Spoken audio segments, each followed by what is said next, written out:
السلام علیکم ورحمۃ اللہ وبرکاتہ۔ یہ غزوہ خندق کا ماڈل بنایا ہوا ہے، اس طرح سے غزوہ خندق کا جو احد کے بعد میں غزوہ خندق 10,000 کا لشکر لے کے ابو سفیان پہنچ گئے۔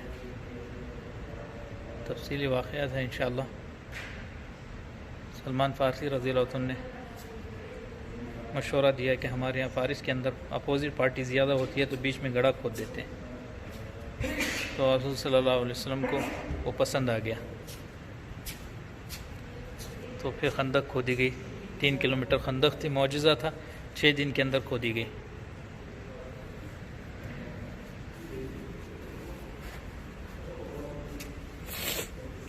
یہ غزوہ خندق کو جو کھودا گیا 6 دن کے اندر کھودا گیا، اور اتنی حالت خراب تھی کہ ایک صحابی نے حضور صلی اللہ علیہ وسلم کے پاس آ کے شکایت کی کہ بھوک کی وجہ سے میرے پیٹ پر پتھر باندھا ہوا ہے۔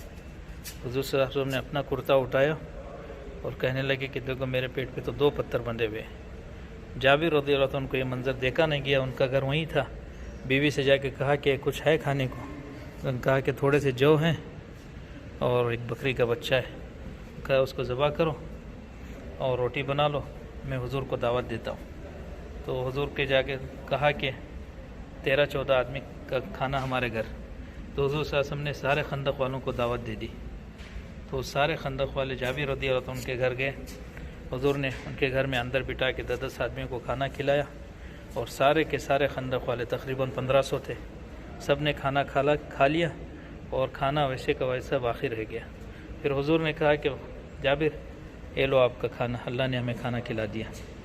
جب خندق کھود رہے تھے تو ایک بڑی چٹان نکلی، تو حضور صلی اللہ علیہ وسلم کو بتایا گیا کہ چٹان نہیں ٹوٹ رہی، تو حضور صلی اللہ علیہ وسلم نے آ کے چٹان کو توڑا تو چنگاری نکلی۔ پہلی بار مارا تو چنگاری نکلی، تو کہا کہ یمن فتح ہوگا۔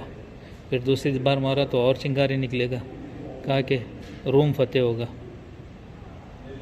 قیصر و کسریٰ فتح ہوگا۔ تیسری مرتبہ ماری تو وہ ٹکڑے ٹکڑے ہو گیا۔ پھر اس طرح سے خندق کھودی گئی۔ پھر کفار کو یہ نئی چیز لگی، وہ نہیں آگے بڑھ سکے، تو یہودیوں نے معاہدہ کیا تھا حضور کے ساتھ کہ ہم مدینے کے اندر کسی کو داخل ہونے نہیں دیں گے، لیکن انہوں نے معاہدہ توڑ دیا، ایک آدمی کو ان کو داخل ہونے کی اجازت دے دی۔ تو ابو سفیان کہنے لگے پہلے ایک آدمی جا کے چیک کر کے آئے کہ مدینے کے اندر ملٹری پولیس وغیرہ تو نہیں ہے یا صرف مستورات ہے۔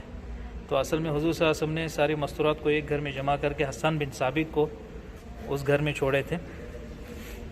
تو جب آدمی کفار میں سے ایک آدمی چیک کرنے کے لیے گیا تو صفیہ رضی اللہ عنہ نے اس کو دیکھ لیا، تو حسان بن ثابت رضی اللہ عنہ سے کہنے لگے اس کو مارو، اگر نہ مارو تو یہ جا کے بتا دے گا کہ یہاں کوئی مرد حضرات نہیں ہے۔ تو انہوں نے کہا کہ میں نہیں مار سکتا، میرے اندر ہمت نہیں ہے۔ تو صفیہ رضی اللہ عنہ کو اس کو مارا، اس کی گردن نکال کے یہودیوں میں پھینک دی۔ تو یہودی بھی گھبرا گئے، کفار بھی گھبرا گئے کہ وہاں پہ بھی ملٹری ہے، وہاں پہ بھی پولیس ہے، ہم وہاں سے داخل نہیں ہو سکتے۔ پھر 3 لوگوں نے خندق کو پار کیا، عمر، اکرمہ بن ابی جہل اور ایک۔ پھر عمر کا واقعہ ہوا، حضرت علی رضی اللہ عنہ نے اس کو شہید کیا، لمبا واقعہ ہے۔ اللہ ہم سب کو ان سارے واقعات کو پڑھنے کی توفیق عطا فرمائے۔ جزاکم اللہ خیر۔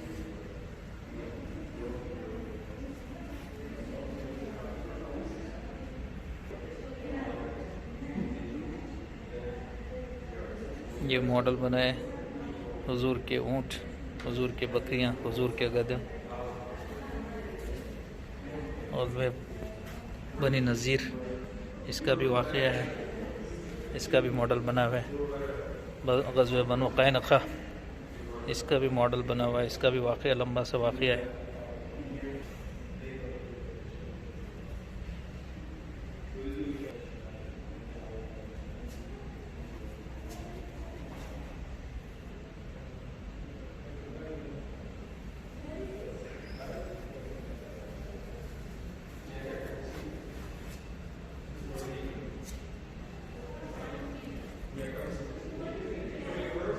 یہ خندق کا ماڈل بنایا گیا ہے۔ یہ دب بجایا جاتا تھا۔ حب الانصار رضی اللہ تعالیٰ عنہ اجمعین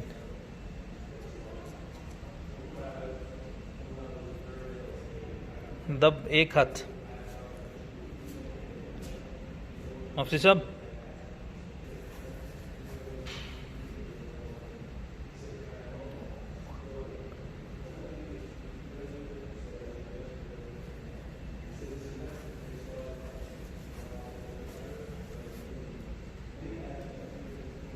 سفینہ مولا رسول صلی اللہ علیہ وسلم مع اسد الذي قضى عندما ربنا.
یہ سبا مساجد ہیں خندق کے پاس. مسجد فتح، مسجد سلمان فارسی، مسجد ابوبکر صدیق، مسجد عمر رضی اللہ تعالیٰ عنہ، مسجد علی، مسجد فاطمہ. سبا مساجد ہیں. مسجد شیخین جہاں پہ حضور صلی اللہ علیہ وسلم خندق جاتے ہوئے رات میں آرام فرمایا، عصر مغرب عشاء اور فجر کی نماز پڑھی. مسجد شیخین. مسجد نبوی، سید الشہداء، سیدنا ابوبکر صدیق، مسجد سیدنا عمر رضی اللہ تعالیٰ عنہ. عید کی نمازیں پڑھی گئی تھی.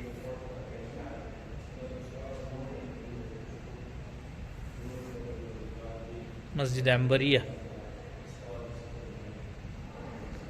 مسجد نبوی.